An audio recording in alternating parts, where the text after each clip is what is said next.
आज फिर holding company accounts को आगे बढ़ाते हैं। जैसे कि हमने प्रीवियस लेक्चर में डिस्कस किया था कि कैसे हम जो है वो एक कंपनी जो है वो दूसरी कंपनी के ऊपर कंट्रोल कैसे कर सकती है, what are the different ways, जिसमें हमारे पास अमलगमेशन सामने आ रहा था, लेकिन अमलगमेशन पहले डिस्कस कर चुके थे। फिर हम majority of the voting right के थ्रू जो है 50% से ज़्यादा उसके थ्रू भी हम कंट्रोल कर सकते हैं। फिर हमने वहाँ देखा कि जो फाइनल अकाउंट्स फाइनेंशियल स्टेटमेंट्स बनती थी वो स्टैंड अलोन बेस के ऊपर बन रही थी। तो जब कोई भी कंपनी दूसरी कंपनी में इन्वेस्टमेंट करती है तो AS13 वहाँ पे लग चलता है। लेकिन AS21 के अंडर जो है वो दोनों कंपनीज के बैलेंस शीट्स को जब मर्ज कर दिया जाता है तो हम उसको फिर स्टैंड अलोन से कन्वर्ट करके कंसोलिडेटेड फाइनेंशियल स्टेटमेंट में आ जाते हैं। फिर हमने बात करी थी कि जो सब्सिडरीज होती हैं वो होली ओन्ड होती हैं और पार्टली ओन्ड होती है, 100% और 50% से ज़्यादा की जो बात हमने करी थी। फिर हमने आपसे ये डिस्कस किया था कि ये जो कंसोलिडेटेड फाइनेंशियल स्टेटमेंट है ये एक तरह से इमेजिनरी फाइनेंशियल स्टेटमेंट कह सकता हूं मैं, क्योंकि इसका जो बेस है वो स्टैंड अलोन फाइनेंशियल स्टेटमेंट्स हैं डिफरेंट कंपनीज की, ना कि the process of the accounting. क्योंकि प्रोसेस ऑफ अकाउंटिंग में तो आपको फिर जर्नल, लेजर और ट्रायल बैलेंस और फाइनेंशियल स्टेटमेंट के थ्रू जाना पड़ता है, जो कि वहां पे मिसिंग है। फिर दिक्कत आ गई कि ये जो कंसोलिडेटेड फाइनेंशियल स्टेटमेंट है ये किसने बोला कि ये कंसोलिडेटेड फाइनेंशियल स्टेटमेंट बनाइए। तो फिर हमने ये प्रूव किया कि section 129(3) of the companies act के थ्रू जो है उसमें उन्होंने कहा कि आपको जो होल्डिंग कंपनी है उसको कंसोलिडेटेड फाइनेंशियल स्टेटमेंट बनानी पड़ेगी और साथ में स्टैंड अलोन बनानी पड़ेगी, और जो सब्सिडरी कंपनी है उनको सिर्फ स्टैंड अलोन फाइनेंशियल स्टेटमेंट्स बनानी पड़ेंगी। फिर हमने बात करी कि ये जितने भी होल्डिंग और सब्सिडरी कंपनीज हैं ये जो है सारे एज ए यूनिट काम करते हैं। तो फिर मैंने आपको एनरॉन की बात करी थी कि जिसकी वजह से जो थे वो लॉसेस थे, तो उसको कैसे जो है वो प्लग किया जाए। और लास्ट में हमने आपसे डिस्कस किया था कि ये जो अमलगमेशन AS14 और कंसोलिडेशन AS21 के अंदर जो है वो क्या डिफरेंस है कि without liquidation you are going for the acquiring of the control of the other company. तो आज हम आगे बढ़ते हैं कि जितनी भी हमने अभी तक डिस्कशन करी उस डिस्कशन के बेस के ऊपर जो कंसोलिडेशन फाइनेंशियल स्टेटमेंट है उसका जो मेन ऑब्जेक्टिव है वो क्या है। तो जैसा कंपनीज एक्ट 2013 ने कहा, तो this is to establish the principles for the presentation and preparation of the consolidated financial statements when an entity controls one or more entities. तो जैसा हमने आपको प्रीवियस लेक्चर में भी आपको बताया था, जो प्रीवियस लेक्चर था, कि यहाँ पे जितनी भी कंपनीज हैं वो सारी कंपनी जो है वो रिलायंस सब्सिडरी है, ये स्टैंड अलोन, लेकिन इससे जो रियल वर्थ है वो क्लियर नहीं हो पा रही थी। अगर नहीं हो पा रही थी तो उसको ऑब्जेक्टिव को अचीव करने के लिए ही हम किस तरफ को मूव करें, कंसोलिडेटेड फाइनेंशियल स्टेटमेंट्स की तरफ को मूव करें। तो कंसोलिडेटेड फाइनेंशियल स्टेटमेंट तभी बनाई जाएगी जब एक कंपनी एक और कंपनी या बहुत सारी एंटिटीज को जो है अपने कंट्रोल में लेके आता है। तो सबसे वर्ड जो हमारे पास क्या आता है, कंट्रोल। तो जैसे ये पेरेंट कंपनी है, ये स्टैंड अलोन फाइनेंशियल स्टेटमेंट बना रही है, ये सब्सिडरी कंपनी है, अभी मैं प्लस और इक्वल टू नहीं ले रहा हूं, और ये stand alone financial statement subsidiary company बना रही है। इन दोनों को अगर मैं प्लस कर दूं तो मेरे पास क्या आ जाएगा, एक ग्रुप। अब मैं यहां सब्सिडरी या सब्सिडरीज भी लिख सकता था, बहुत सारी सब्सिडरीज अगर होंगी तो सबको जो है हम एज ए ग्रुप बनाएंगे, इसलिए ये देखिए बहुत सारे लोग ये बनाएगी कंसोलिडेटेड फाइनेंशियल स्टेटमेंट। तो सिंपल सी बात है कि जो कंसोलिडेटेड फाइनेंशियल स्टेटमेंट है, financial statement of a group presented as those of a single economic activity. As a whole इसको सिंगल इकोनॉमिक एक्टिविटी लिया जाएगा, इसको अलग से देखने की जरूरत नहीं है। वो तो हमने पीछे वाले लेक्चर में भी आपके साथ डिस्कस किया। लेकिन अब प्रश्न दिक्कत ये आ रही है कि this plus this is equal to this, ये तो बोलना बहुत आसान है, लेकिन इसको इक्वल टू करने के लिए हमें क्या करना पड़ेगा, यानी कि स्टैंडअलोन को हमें कंसोलिडेटेड फाइनेंशियल स्टेटमेंट में कन्वर्ट करने के लिए क्या करना पड़ेगा। तो सिंपल है कि हमें एक तो कंसोलिडेशन प्रोसीजर फॉलो करना पड़ेगा और साथ में अकाउंटिंग रिक्वायरमेंट्स हैं। तो हमारा जो चैप्टर है वो इसी के इर्द गिर्द घूमेगा, the consolidation procedure and accounting requirement.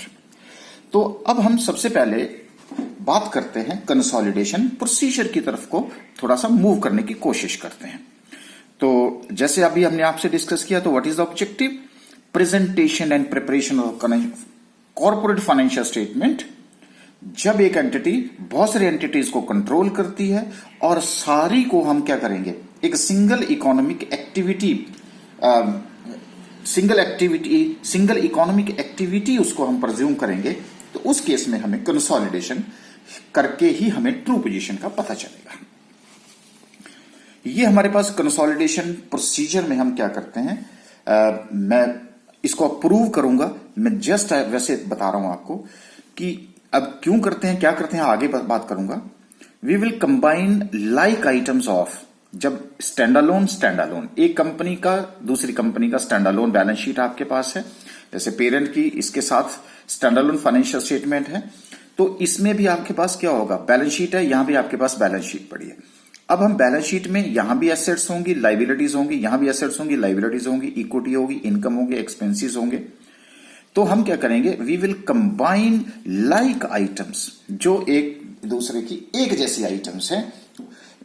जैसे एसेट्स में आपके बिल्डिंग है तो उधर बिल्डिंग है, उधर प्लांट है तो प्लांट है, हो सकता है एक जगह फर्नीचर ना हो तो फर्नीचर दूसरी जगह हो सकता है।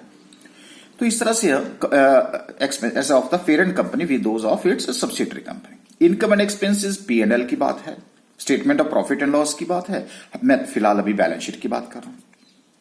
और जब हम कंबाइन कर रहे हैं तो उसमें से हम ऑफसेट करेंगे, एलिमिनेट करेंगे, किसको करेंगे, carrying amount of parent investment in subsidiary company, एक तो बात ये है, और दूसरा parent portion of the equity of such subsidiaries. ये दो बातें जो है हम ऑफसेट करने की कोशिश करेंगे, इसको आज हम प्रूव करेंगे। और तीसरी हमने कहा offset eliminate items related to inter group transaction, क्योंकि you can not trade with yourself, ये बात भी आज हम आपसे प्रूव करेंगे, क्योंकि अभी हमने बात करा ग्रुप ट्रांजेक्शंस, राइट। तो ये चीज जो है ये किसके अंडर आती है, थोड़ा सा प्रोसीजर के अंडर आ रही है। तो ये कैसे होता है ये बात हम आपसे करेंगे। थोड़ा सा मैं आपको एक कंसेप्ट बेस्ड क्वेश्चन, इसी के बेस के ऊपर आपको एज ए लेमैन, अभी आपको कोई नॉलेज नहीं है तो वो वाली बात आपसे डिस्कस करता हूं। मान लीजिए कि ये H लिमिटेड यानी कि होल्डिंग कंपनी है, और होल्डिंग कंपनी की स्टैंडअलोन बैलेंस शीट है, और ये हमारे पास S लिमिटेड है, और S लिमिटेड की स्टैंडअलोन बैलेंस शीट आपके पास यहां अवेलेबल है। देखिए H लिमिटेड के पास शेयर कैपिटल है 40 लाख की, क्रेडिटर्स हैं 10 लाख रुपए के, इसके पास बिल्डिंग है 10 लाख रुपए की, मशीन है 10 लाख रुपए की, डेटर्स हैं 10 लाख के, स्टॉक है 10 लाख का, और कैश भी 10 लाख का अवेलेबल है, राइट। अच्छा, अभी मैं ये बोल रहा हूं कि H लिमिटेड की इस तरफ को जो है, अभी आपको इस चीज से कोई लेना देना नहीं है। मान लीजिए कि ये बैलेंस शीट आपके पास पड़ी है। H लिमिटेड चाहता है कि मेरे पास यार 10 लाख रुपए का कैश वैसे ही आइडल पड़ा है, क्यों ना इसको फर्दर कहीं पे इन्वेस्ट किया जाए। अच्छा, अब वो इन्वेस्टमेंट में आपके पास बात आ जाती है कि अगर मैं एक सिंपल इन्वेस्टमेंट करता हूं तो वो इन्वेस्टमेंट अकाउंटिंग लगेगी। वो कहता है कि नहीं, इन्वेस्टमेंट भी करना चाहता हूं और कुछ दूसरी कंपनीज के ऊपर कंट्रोल भी लेना चाहता हूं। तो इसका मतलब वो एक तरह से सब्सिडरी होल्डिंग और सब्सिडरी का रिलेशनशिप बताना चाहता है। ओके, तो उसने क्या किया कि बिल्डिंग, अब मैं इसकी जगह पे ये वाली फिगर्स लिख रहा हूं, तो यहां अब बिल्डिंग मतलब समझ लो कि अब ये वाली पोजीशन नहीं रही, अब हम ये वाली पोजीशन हम इसके साथ, बिल्डिंग 10 लाख की एज इट इज है, मशीन 10 लाख की है, डेटर्स भी 10 लाख के हैं, और स्टॉक भी 10 लाख का है। अब जो कैश उसके पास 10 लाख का अवेलेबल था, वो चाहता कि मैं कहीं इन्वेस्ट करना चाहता हूं, तो उसने क्या किया कि 8 लाख रुपए की इन्वेस्टमेंट कर दी, तो ऑटोमेटिकली कैश कितना रह गया उसके पास, 2 लाख रुपए का सर कैश रह गया। क्लियर होगी इस बात।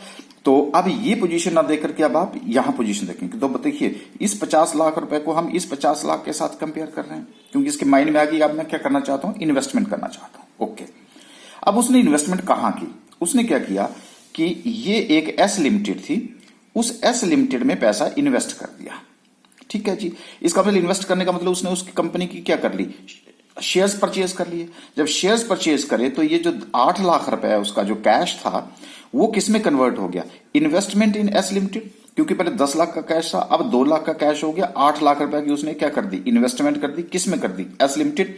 और जब हम एस लिमिटेड की शेयर कैपिटल देख रहे हैं तो 8 लाख है। इसका मतलब एक तरह से ये कंपनी उसी ने खड़ी की, उसने एक नई कंपनी एक तरह से क्रिएट कर दी है, किसी दूसरी जगह पे क्रिएट की होगी। तो अब यहां पे क्या हुआ कि एस लिमिटेड ने शेयर कैपिटल 8 लाख रुपए और लोन ले लिया उसने 2 लाख रुपए का, एस लिमिटेड ने। ठीक है जी। और इस तरह से उसके पास जो है वो एक तरह से इक्विटी प्लस जो लाइबिलिटी है वो 10 लाख रुपए की आ गई।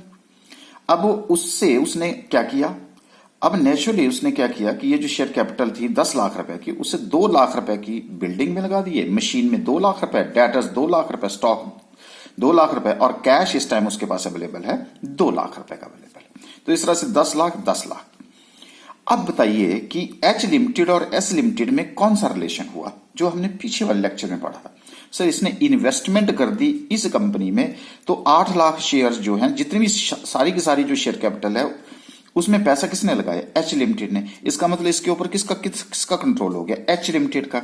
और एच लिमिटेड का कंट्रोल कितना हो गया, 100%। कौन सी कंपनी हुई, होली ओन्ड कंपनी, क्योंकि उसने उसकी 100% क्या कर दी, 100% शेयर कैपिटल में इसमें इन्वेस्ट कर दी। हाँ जी, यहां तक बात क्लियर है। ओके, अब हम क्या कर रहे हैं कि बाय इन्वेस्टिंग 8 लाख, ये देखो अब मैं बता रहा हूं आपको कि क्या किया उसने, by investing 8 lakh by H limited, S limited, control is in the hands of H limited.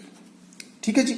अब इस कंपनी का कंट्रोल जो है वो किसके पास आ गया, एच लिमिटेड के पास आ गया। ओके, अब हम क्या चाहते हैं कि हम चाहते हैं कि इसकी रियल पोजीशन देखी जाए, रियल वर्थ देखी जाए, जैसे वो शेयर होल्डर बोल रहे थे। क्योंकि ये तो ट्रांजैक्शन जो है, जैसे अभी हमने कहा कि combine like items of assets, liability, equity, income, expenses of the parent company with those of its subsidiary company. ठीक है जी। हमने भी क्या किया, ये लो जी। अब हमने क्या किया कि ये स्टैंड अलोन हम रियल वर्थ देखने के लिए कहां चले गए, कंसोलिडेटेड फाइनेंशियल स्टेटमेंट की तरफ को चले गए। ओके, जब हम कंसोलिडेटेड फाइनेंशियल स्टेटमेंट को गए तो हमने जो आपको बताया कि ये जो प्रोसीजर था वो प्रोसीजर उसने बोला कंबाइन कर दो लाइक आइटम्स को। ठीक है जी। तो इसके पास बिल्डिंग कितनी थी, 10 लाख की, इसके पास बिल्डिंग कितनी है, 2 लाख रुपए की। तो मैंने भी क्या किया, अब बी समझ लीजिएगा, बिल्डिंग है, स्पेस की कमी थी इसलिए मैंने बिल्डिंग लिख दिया। 10 लाख की इसके पास है, 2 लाख की इसके पास है, तो 10 + 2, तो वैसे समझाने के लिए मैंने आपको किया है, तो अल्टीमेटली तो कितना आएगा वहां, 12 लाख। एग्जाम में आपको 10 + 2 लिखने की जरूरत नहीं, वहां सीधा आपको 12 लाख लिखना पड़ेगा। उसी तरह से मशीनरी जो है वो 10 लाख की इसके पास है, 2 लाख की इसके पास है, तो मशीनरी लाइक आइटम होगी 12 लाख। डेटर्स इसके पास भी हैं, इसके पास भी हैं, तो डेटर्स 10 + 2, 10 इसके पास है, 2 इसके पास है, तो ये भी 12 लाख हो गए। स्टॉक जो है वो 10 लाख का ये है और 2 लाख का ये है, तो स्टॉक भी मेरे पास कितना हो गया, 12 लाख का हो गया। ओके, अब क्या हुआ सर कि यहां तो इन्वेस्टमेंट है और यहां कैश है, तो इन्वेस्टमेंट, यहां तो कोई इन्वेस्टमेंट नहीं है। ठीक है जी, नहीं है तो कोई दिक्कत नहीं है। तो हमने तो लाइक आइटम्स, तो लाइक आइटम में कैश यहां है, सर कैश यहां भी है, तो ठीक है फिर हम कैश ले लेते हैं लाइक आइटम्स हैं। तो 2 + 2 = 4 लाख हो गया। ओके, अब उसके बाद आप आ जाइए अपनी कैपिटल और लाइबिलिटी साइड में। ठीक है जी। यहां शेयर कैपिटल कितनी है जी, 40 लाख। ठीक है जी, शेयर कैपिटल मैंने 40 लाख। अब आप बोलेंगे 8 लाख की कैपिटल, तो शेयर कैपिटल इसके पास भी है। भाई इसके पास है, लेकिन हमें यह बोला गया है कि offset eliminate carrying amount of parents investment in subsidiary company. ठीक है, क्या लॉजिक होता है बिल्कुल डिटेल में बाद में बात करूंगा। अब उसने बोला कि ये जो इन्वेस्टमेंट है ये एक तरह से इसी कंपनी की एच लिमिटेड ने ही इन्वेस्टमेंट करी है एस लिमिटेड में, तो उस केस में जो है ये क्या हो गया, parent investment in subsidiary company है, उसको आपने क्या करना होता है, एलिमिनेट करना। क्यों करना होता है बाद में बताऊंगा।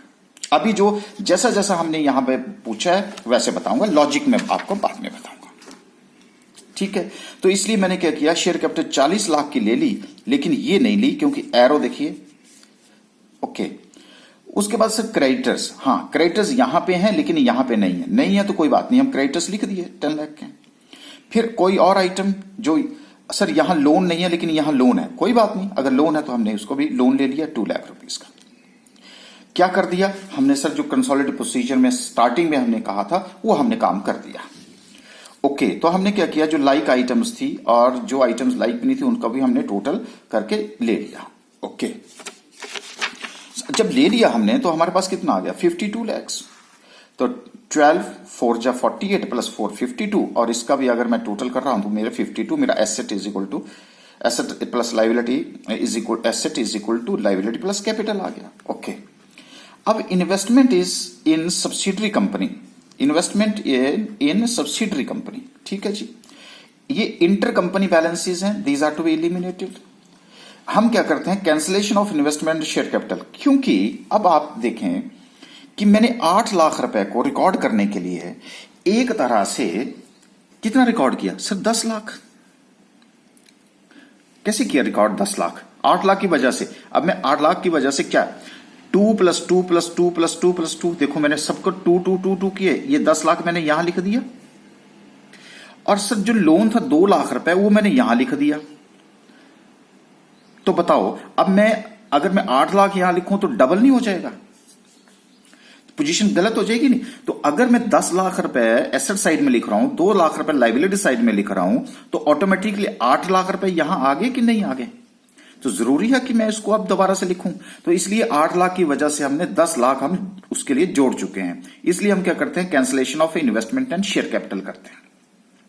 लेकिन अभी भी अगर आपको कोई कंसेप्ट की बात, क्योंकि अभी तो मैंने जनरल वे में जो यहां पे बात करी है वो ही मैंने किया है, ऑफसेट कर दिया, एलिमिनेट कर दिया, और इंटर ग्रुप ट्रांजेक्शन है वो बाद की बात है।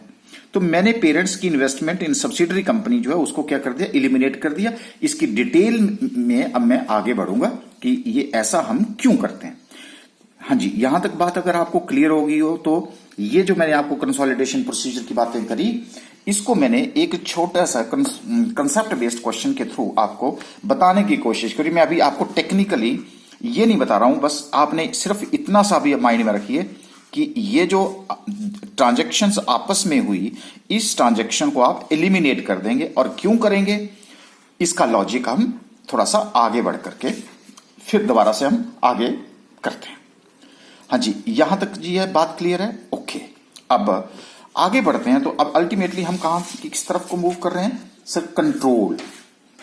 हाँ देखिए, हमने अभी तक हमने क्या सीखा है, ये जो कंट्रोलिंग जो पावर होती है, जो अभी हमने कहा जैसे 100% की बात है, देखो ये बाइनरी होता है। अब मैं सबसे इंपॉर्टेंट पार्ट इसमें क्या होता है, कंट्रोल। कंट्रोल कैसे होता है सर, कंट्रोलिंग पावर क्या होती है, कंट्रोलिंग पावर होती है शेयर कैपिटल। इतना सा पता तो अभी आपको चल पड़ा है।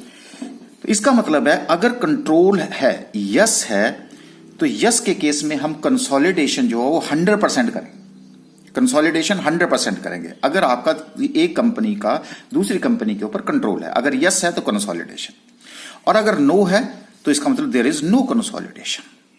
ये बाइनरी है, ठीक है जी, मतलब ईदर दिस और दिस, ठीक। ओके, तो यहां पे हमें इतना सा पता चल गया कि कंट्रोल जहां पे होगा वहीं कंसोलिडेशन होगी। तो सबसे इंपॉर्टेंट पार्ट कौन सा है, कंट्रोल है भाई। जहां कंट्रोल नहीं है वहां कंसोलिडेशन नहीं है, वहां तो सिंपल इन्वेस्टमेंट है, जो आपको बताया हमने 20 से 50%, 50 से ऊपर परसेंट, जो प्रीवियस वीडियो में हमने आपसे डिस्कस किया। तो अब हमने जो स्टार्टिंग में भी डिस्कस किया था वहां से हमने निकाल करके आए कि 2 मेथड्स होते हैं कंट्रोल लेने के लिए, जिसके लिए हमने कहा था शेयर कैपिटल। तो पहला एक डायरेक्ट, या जिसको हम प्राइमरी वेज बोलते हैं, is the to purchase more than 50% of the voting power by acquiring more than 50% of the equity shares and convertible preference shares, right? तो कंट्रोलिंग पावर क्या है जी, शेयर कैपिटल। आपके पास कंट्रोलिंग पावर कब आएगी, जब आपके पास शेयर कैपिटल आएगी। और शेयर कैपिटल कब आएगी, जब आप उसको परचेज करेंगे। और परचेज कितना करेंगे सर, 50% से ज्यादा करेंगे तो आपके पास पावर आ जाएगी, तब आपके पास कंट्रोल आ जाए। और सर जब कंट्रोल आ जाता है तो कंसोलिडेशन हो जाता है। चाहे आप 50% से ऊपर जो है 51% लोग, लेकिन कंसोलिडेशन 100% की होगी, ये भी बात मैं आपसे डिस्कस करूंगा। ओके सर, दूसरा, ये तो डायरेक्ट मेथड आ गया। दूसरा मेथड क्या होता है, इनडायरेक्ट मेथड। इनडायरेक्ट मेथड, जिसको हम secondary way, is to control the composition of the board of directors. Previous video में भी बात करी, उसमें क्या कर सकते हैं, कंपोजिशन में आप जो majority of the board of directors हैं उनको आप अपॉइंट या रिमूव कर सकते हैं। अगर इसके थ्रू कर लेते हैं तो उसको हम इनडायरेक्ट, लेकिन हम इसको जनरली फॉलो नहीं करते। जब अकाउंटिंग करते हैं तो हम कौन सा मेथड लेते हैं? डायरेक्ट मेथड ही फॉलो करते हैं। अब आपको यह पता चल गया कि कंसोलिडेशन कब करनी है, और कंसोलिडेशन 100% करनी है, चाहे आपने जो आपके पास जो कंट्रोलिंग पावर है वो कम है या ज्यादा है। तो अब हमारे पास आ गया कि जो टाइप्स ऑफ होल्डिंग हुई, दो तरह की हुई। एक है 100%। 100% का मतलब H limited holds 100% equity share, तभी आपके पास कंट्रोल हो गया। दूसरी हुई मेरी पार्शियल होल्डिंग, और पार्शियल होल्डिंग का मतलब हो गया जहां पे आपके पास more than 50% of the share capital आपके पास है। दो तरह की। तो यहां पे 100% का जो ज्यादातर क्वेश्चन आपको नहीं पूछा जाता, आपको जनरली पार्शियल होल्डिंग का ही क्वेश्चन पूछा जाता। लेकिन हम स्टार्टिंग 100% करेंगे तो 100% नॉट नेसेसरी। लेकिन अभी आप बिल्कुल नए हैं तो आप हम हो सकता है हम 100% के साथ ही चलें आपके साथ। उसके बाद ही अभी हमने आपका जो ये जो क्वेश्चन यहां पे किया, ये जो आपको ये चीज जो आपको बताई, यहां बताइए आपको कंट्रोल कितना है जी? 100%। क्यों किया? क्योंकि 8 लाख की शेयर कैपिटल जो है वो 8 लाख में ही परचेज कर ली, यानी कि 100% शेयर कैपिटल इसने परचेज कर ली। तो बताइए कंट्रोल कितना हो? 100%। क्योंकि पावर कैसे आती है? By acquiring the equity share capital. यहां तक बात क्लियर है? ओके। तो इस तरह से हमारे पास ये टाइप्स ऑफ होल्डिंग। तो जैसे मैंने कहा 100% इज नॉट नेसेसरी। जब 100% इज नॉट नेसेसरी और हम जैसे हम बात रहे हैं आपको पार्शियल होल्डिंग, तो एक नई टर्म आपके सामने आ जाती है, और सर वो नई टर्म है माइनॉरिटी इंटरेस्ट। तो अब आपके पास जो टेक्निकल वर्ड्स हैं वो आने शुरू हो गए। तो कई बार थ्योरेटिकल क्वेश्चन माइनॉरिटी इंटरेस्ट पे पूछ लिया जाता है। तो ये माइनॉरिटी इंटरेस्ट होता क्या है? देखो मैं आपको, ये मेरे पास एक शेयर कैपिटल है, 10,000 शेयर्स हैं इस कंपनी के पास, ठीक है। अच्छा, इसमें से जो 10,000 शेयर्स हैं वो यहां पे एक तरफ जो एच लिमिटेड यानी कि एक होल्डिंग कंपनी, अब देखिए 10,000 शेयर्स में 80% जो है वो किसने परचेज कर रखे हैं? सर एच लिमिटेड ने परचेज कर रखे हैं। इसमें जो एच लिमिटेड ने 10,000 शेयर में से 8,000 शेयर जो है वो किसने परचेज कर रखे हैं? ये देखिए किसने परचेज कर रहे हैं? H limited. बताओ जी कंट्रोल किसके पास है? सर 50% से पास जिसके पास होता है वो, जिसके पास उस शेयर होल्डिंग होती है वही कंट्रोलिंग पावर होती है। तो इसका मतलब इसके इन कंपनी के बीच में क्या हो गया? सर ये एच लिमिटेड, इसके पास 51% से ज्यादा के शेयर होते हैं, उसको पेरेंट कंपनी बोलते हैं, होल्डिंग कंपनी बोलते हैं, ठीक है। तो इसका मतलब है मैं इसको जो है, ये कंपनी कौन सी है? सर एस लिमिटेड है। और यहां एच लिमिटेड के ने एस लिमिटेड के कितने शेयर खरीद दिए? ये सब्सिडरी बन गई, रिलेशनशिप बन गया कि नहीं बन गया? अच्छा, पर सर 80% इसके पास है, 8,000 शेयर है, तो 2,000 शेयर किसके पास है? तो ये आपके पास जो डॉटेड हुआ ये 8,000 शेयर्स है, और ये जो 10,000 शेयर्स टोटल थे, और ये जो ब्लैंक वाला पोर्शन है ये 20% है। सर ये इसका मतलब क्या हुआ? ये जो 20% है ये नॉन कंट्रोलिंग इंटरेस्ट हुआ।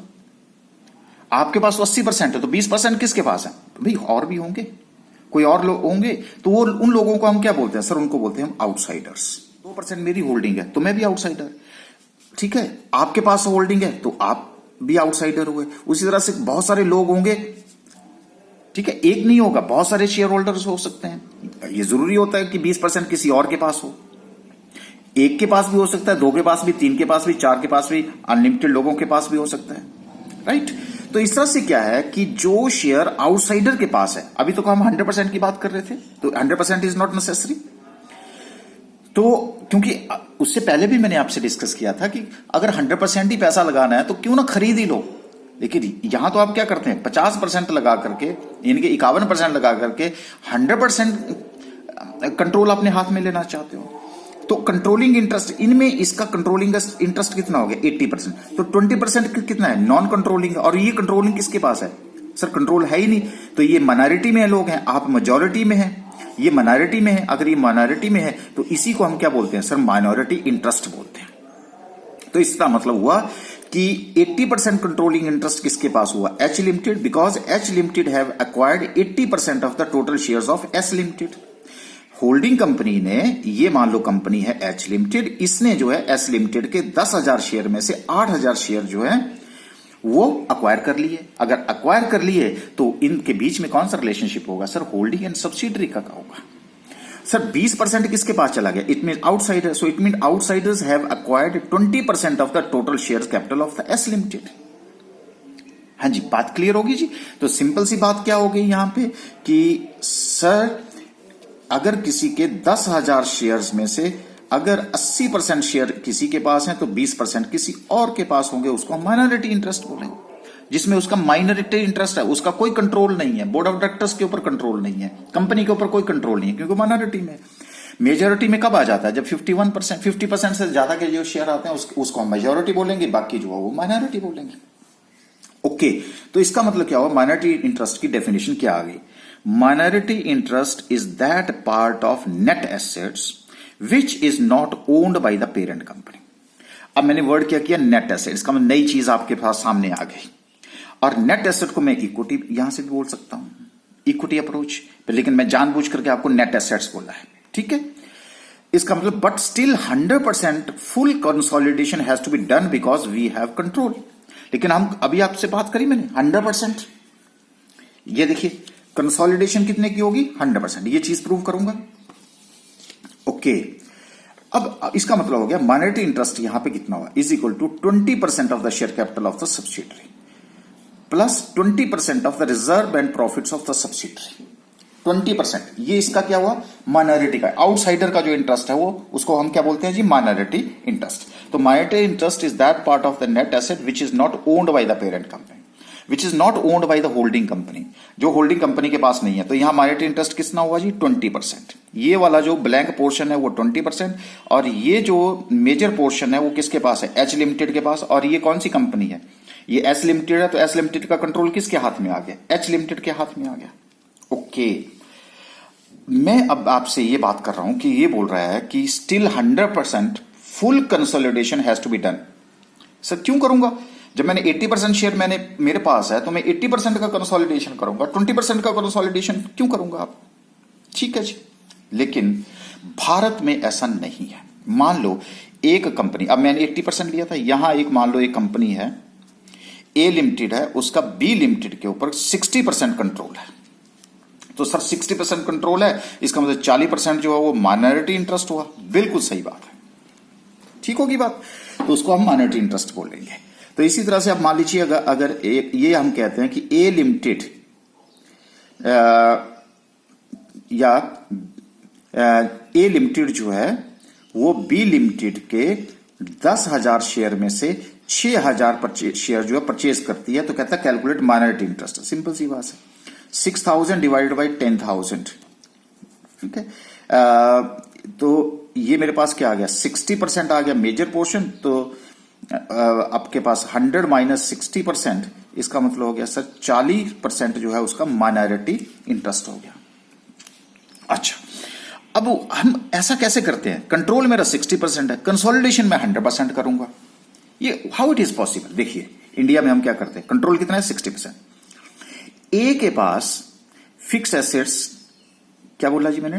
10 लाख। ओके, अच्छा ये है बी की फिक्स्ड एसेट्स कितनी है? 10 लाख। जब मैं कंसोलिडेशन करूंगा तो मेरे पास एक जो अभी आपको सिखाया, जब मैं कंसोलिडेशन करूंगा तो उस केस में मैं बी लिमिटेड की 10 लाख की फिक्स्ड एसेट्स लूंगा? सर नहीं, कंट्रोल आपका किसके ऊपर है? 60% का। तो आपको कैसे लेना चाहिए? ऐसे लेना चाहिए। तो मैंने ये लिखा ए लिमिटेड का कैसे होना चाहिए? Fixed assets is equal to 6 lakh rupees, क्योंकि आपका कंट्रोल कितना है? 60%। इन एसेट्स, तो मैंने जानबूझकर क्या लिखा था आपको? Net assets. बताऊंगा अभी। तो जैसे मैंने अभी आपको बताया कि फिक्स एसेट्स हैं, फिक्स एसेट्स के ऊपर उसका कितने का कंट्रोल है, कितने का राइट है?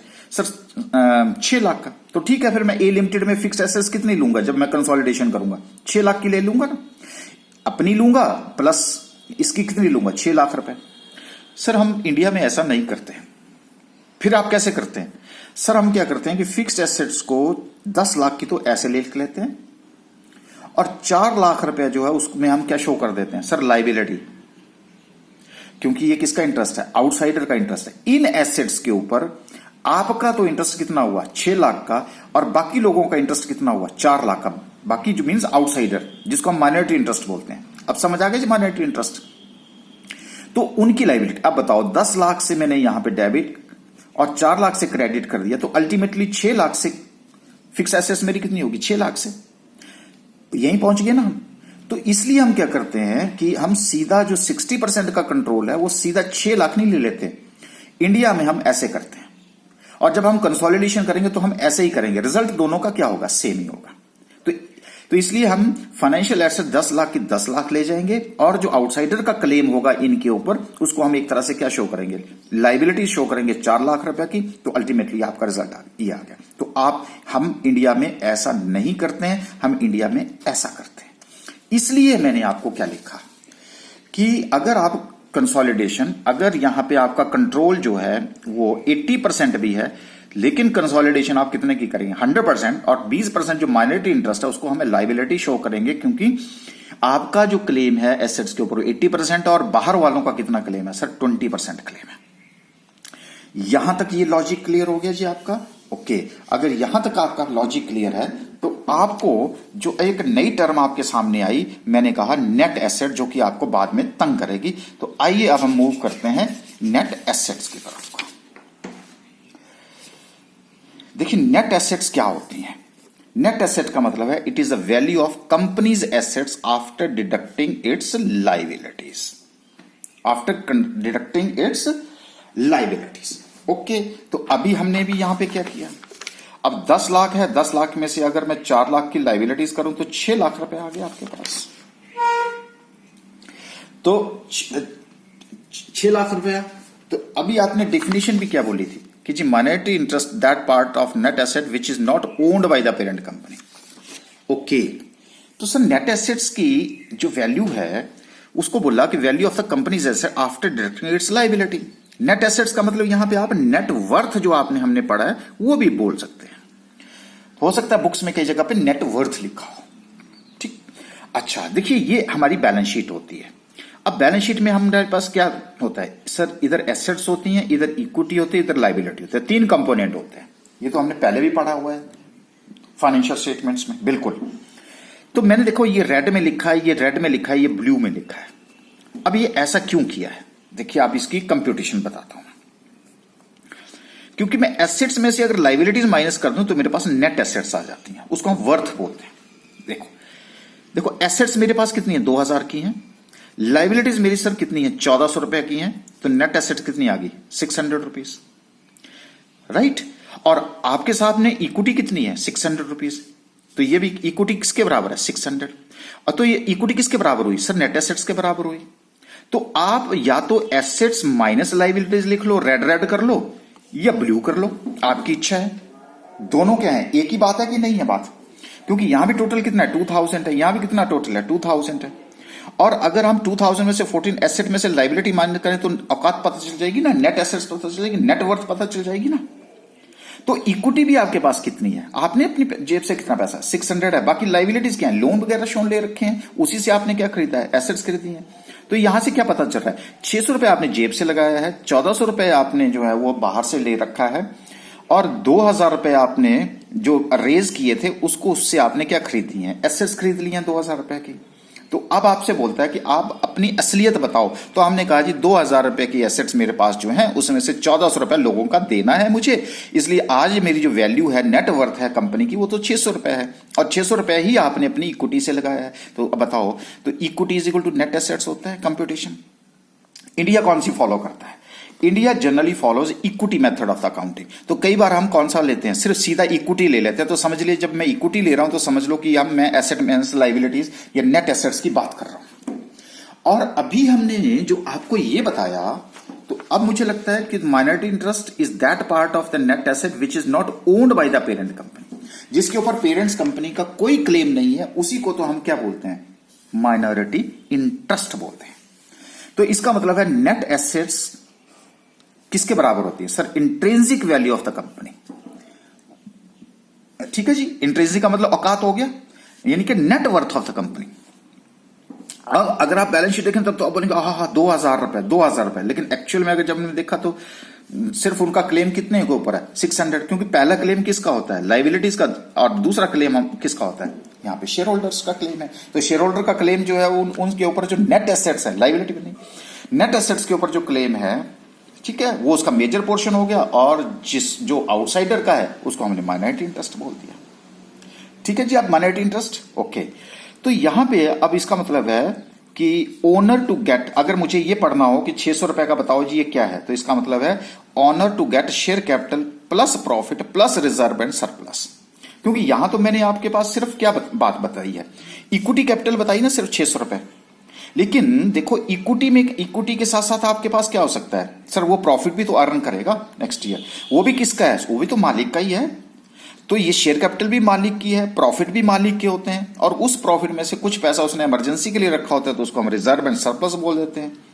तो इसलिए ऑनर, जब हम शेयर कैपिटल की बात करते हैं तो शेयर कैपिटल में सिर्फ शेयर कैपिटल नहीं आती, शेयर कैपिटल भी आती है, प्रॉफिट भी आते हैं, और रिजर्व एंड सरप्लस तीनों आते हैं। तो यहां अगर मुझे बैलेंस शीट से पढ़ना हो तो मैं क्या बोलूंगा, अगर मुझे बोला जाए इक्विटी 600, इट मींस ऑनर है क्लेम ऑफ ₹600। सिर्फ इस बिजनेस के ऊपर ऑनर का जो क्लेम है वो ₹600 का है। तो तभी तो मैंने कहा कि फर्स्ट क्लेम किसका है, लाइबिलिटी वालों का, सेकंड क्लेम किसका, ऑनर का है। तो इस पोजीशन से आपको क्या पता चल रहा है sir, this is a mirror of each other, है कि नहीं। आप ऐसे निकाल लो, आप ऐसे निकाल लो, एक ही बात है। तो कई जगह पे आपको क्वेश्चन में क्या होगा, ऐसी अप्रोच होगी, कई जगह ऐसी अप्रोच होगी, कई जगह हम यहीं से निकाल लेते हैं। क्यों निकाल लेते हैं, क्योंकि दोनों क्या है, मिरर अप्रोच है। इसलिए मैंने ये रेड से ये, अब रेड को सेटल करो तो आपके पास क्या बच जाता है, इक्विटी बच जाती है। क्लियर होगी, this is the mirror of each other. चलिए अब इस कंसेप्ट को भी आपका साथ जो है वो डिस्कस करते हैं। तो इसलिए हम एक कंसेप्ट बेस्ड क्वेश्चन ले लेते हैं। ये देखिए यहां पे, ये होल्डिंग कंपनी है H, right. Equity share capital है 30,000 रुपए की, रिजर्व्स हैं 3,000 रुपए के, करंट लाइबिलिटीज हैं 7,000 रुपए की, फिक्स्ड एसेट्स हैं 20,000 रुपए की, और साथ में इन्होंने इन्वेस्टमेंट कर रखी है एस। अब तो कंसेप्ट क्लियर हो गया जो मैंने पीछे वाले क्वेश्चन से बताया। अब मैं कैश कम हो जाएगा तो इन्वेस्टमेंट्स बढ़ जाएंगे जब, तो इन्वेस्टमेंट इन एस लिमिटेड 15,000 रुपए की, और करंट एसेट जो है 5,000 रुपए के, टोटल हो गया 40,000 रुपए। हाँ जी, याद बात। आ जाइए सब्सिडरी कंपनी के पास, तो ये एच लिमिटेड हो गई, ये एस लिमिटेड हो गई। अब इसका जो 15,000 रुपए है वो कैसे है, इक्विटी शेयर कैपिटल में 10,000, रिजर्व में 5,000, रिजर्व में, ठीक है ना जी। अब आपको पता है ये भी पैसा किसका है, मालिक का है, इन्वेस्टमेंट की है, एच लिमिटेड का है। करंट लाइबिलिटी यही तो पढ़ा भी हमने, तो करंट लाइबिलिटीज कितनी है, 5,000 रुपए की। इसके पास फिक्स्ड एसेट्स कितनी, 8,000 की, करंट एसेट्स 20,000। सिंपल सी बात है कि 10, 5, 15 पे 20,000 रुपए इसने इकट्ठे किए, और उसमें से उसने 8,000 की फिक्स्ड एसेट्स और 12,000 की करंट एसेट्स लेकर के अपना बिजनेस स्टार्ट कर दिया। ये 20,000, ये 20,000 रुपए का, ये स्टैंड अलोन फाइनेंशियल स्टेटमेंट, ये स्टैंड अलोन फाइनेंशियल स्टेटमेंट। लेकिन मुझे यहां से क्या पता चला सर, मुझे अब अगर मैं इसलिए बता रहा हूं, आप क्या करेंगे यहां, इन्वेस्टमेंट इन एस लिमिटेड क्या करेंगे, इक्विटी शेयर कैपिटल। ओहो भाई 10,000 की इक्विटी शेयर कैपिटल खरीदी है और 15,000, अरे नहीं, आप इसकी जो कैलकुलेशन है वो माइनॉरिटी इंटरेस्ट की कैलकुलेशन शुरू कर देंगे। तो यहां पे आपने तब क्या देखना है जो मैंने अभी आपको बताया, क्या share capital, profit, reserve and surplus, ये सारे हैं। तो 10 + 5 15,000 रुपए, इसका मतलब इन्वेस्टमेंट कितने की है, 15,000 रुपए। तो बताओ एच लिमिटेड का कितना स्टेक है सर, 100% स्टेक है। अदरवाइज स्टूडेंट क्या करता है, 10,000 डिवाइडेड बाई 15 और उसके हिसाब से कैलकुलेट कर देता है, सर इसमें तो माइनॉरिटी इंटरेस्ट आ गया। अरे नहीं आया माइनॉरिटी इंटरेस्ट। अब आपको क्लियर हो गया, क्योंकि ये भी तो मालिक का है, ये भी मालिक का है, ये उसने पैसा कुछ रख लिया है रिजर्व फॉर्म में। तो और अगर यहां प्रॉफिट होते तो प्रॉफिट भी आ जाता। ओके, तो ये क्या मेरे पास आगे स्टैंड अलोन, ये भी मेरे पास स्टैंड अलोन फाइनेंशियल स्टेटमेंट आ गई। जो अभी हम बात कर रहे थे कि अब इन कंसोलिडेटेड फाइनेंशियल स्टेटमेंट हम क्या करेंगे सर, इक्विटी शेयर कैपिटल यहां ले जाएंगे, रिजर्व और करंट लाइबिलिटीज को करंट लाइबिलिटीज से ऐड करेंगे, फिक्स्ड एसेट को उधर ऐड करेंगे। लेकिन हम holding companies investment in S limited को इलिमिनेट कर देंगे, किससे, with net assets of S limited. अब यहां पे जो नेट एसेट्स आ रही हैं वो क्या है सर, 18, 12, 20, ये मेरी एसेट्स आ गई, 5,000 लाइबिलिटीज हैं, तो assets minus liabilities 20,000 minus 5,000 is equal to 15,000 रुपए। आप 15 इधर से ले लो या इधर से ले लो, मिरर अप्रोच है। अब क्वेश्चन आ जाता है कि व्हाई वी एलिमिनेट, हम इसको एलिमिनेट क्यों करते हैं, इसलिए रेड से मैंने क्या कर दिया, लिख दिया, और वहां पीछे भी हमने क्या किया, इसको एलिमिनेट किया। Okay, so why we eliminate. तो चलिए जी इस क्वेश्चन का आंसर भी देने की कोशिश करते हैं।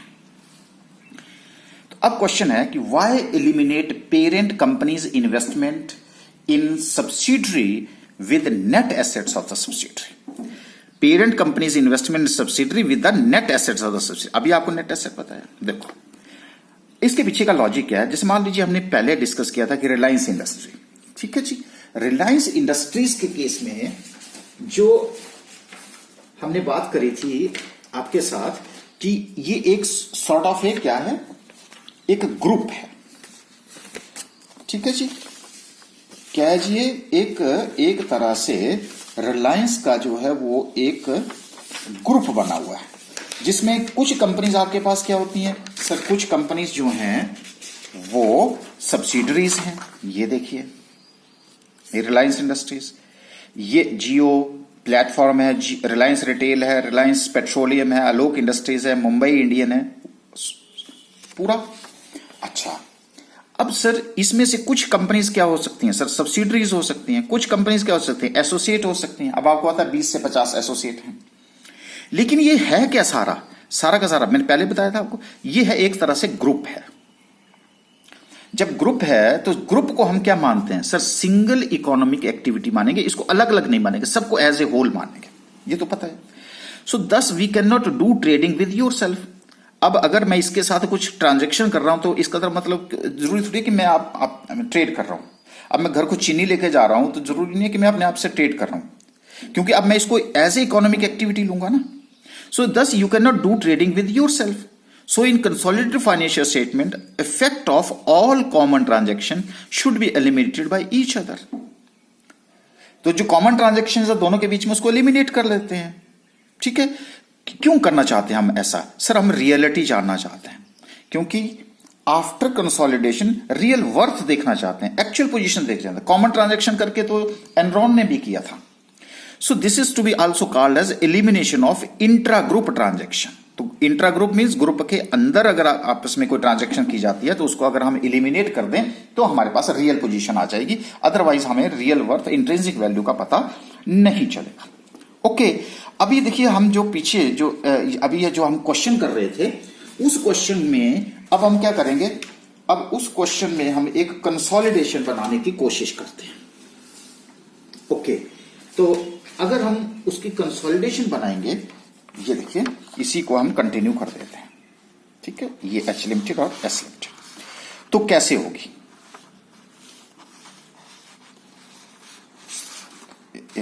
ये मेरे पास क्वेश्चन है और इसी की हम क्या कर देंगे, अब हम कंसोलिडेशन बैलेंस शीट बनाने की कोशिश करते हैं, ठीक है। ये देखिए अब मैंने क्या, consolidated balance sheet, equity share capital 30,000 रुपए की, मैंने भी 30,000 लिख दिया यहां पे। रिजर्व 3,000, मैंने भी रिजर्व 3,000 लिख दिया, ठीक है। अब मेरे पास क्या आ गई, करंट लाइबिलिटी, तो लाइबिलिटी कितनी है यहाँ 7,000 है सर, यहां भी करंट लाइबिलिटी है 5,000, ठीक है जी। तो मैंने एच लिमिटेड की एस लिमिटेड के साथ जो है वो प्लस करी, मेरे पास ये 12,000 आ गया। क्यों अभी पढ़ा हमने कि जो एसेट्स एंड लाइबिलिटीज हैं उनको प्लस करो। अब आ जाओ फिक्स एसेट्स, यहां फिक्स एसेट्स 20,000 की हैं, यहां फिक्स एसेट्स कितनी है सर 8,000 रुपए की। तो एच लिमिटेड और एस लिमिटेड की मैंने क्या कर दिया 28,000। फिर मेरे पास आ गए करंट एसेट्स, करंट एसेट्स यहां कितनी है सर, यहां पे हैं करंट एसेट्स, ये देखिए 5,000 और यहां है 12,000, तो 5,000 plus 12,000 which is equal to 17,000 rupees. अब अगर मैं इसका टोटल देखूं तो ये 40,000 प्लस 20,000 इज इक्वल टू 60,000 होना चाहिए। अब आम आदमी को तो लगेगा 60,000, लेकिन एक्चुअल में पोजीशन कितनी है 45,000। वो बोलेगा देखो कि इसके पास कितनी एसेट्स हैं, इसके पास तो 60,000 रुपए की एसेट्स हैं, लेकिन एक्चुअल में कितनी है 45,000 की एसेट्स है।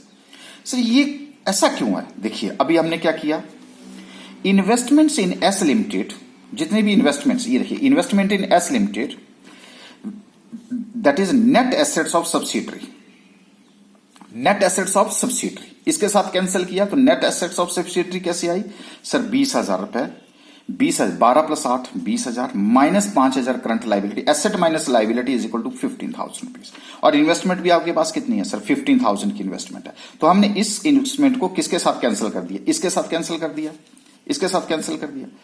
ओके, अब ये जो 15,000 या दूसरा रास्ता मेरे पास क्या है सर, मैं इक्विटी शेयर को रिजर्व में प्लस कर दूं तो दूसरा रास्ता 10,000 प्लस 15,000, क्योंकि मिरर अप्रोच है।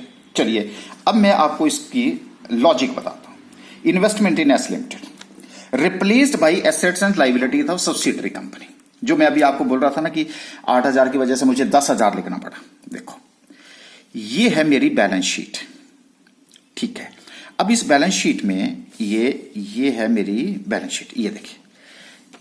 अब मेरी बैलेंस शीट जो है ये है 15,000 रुपए।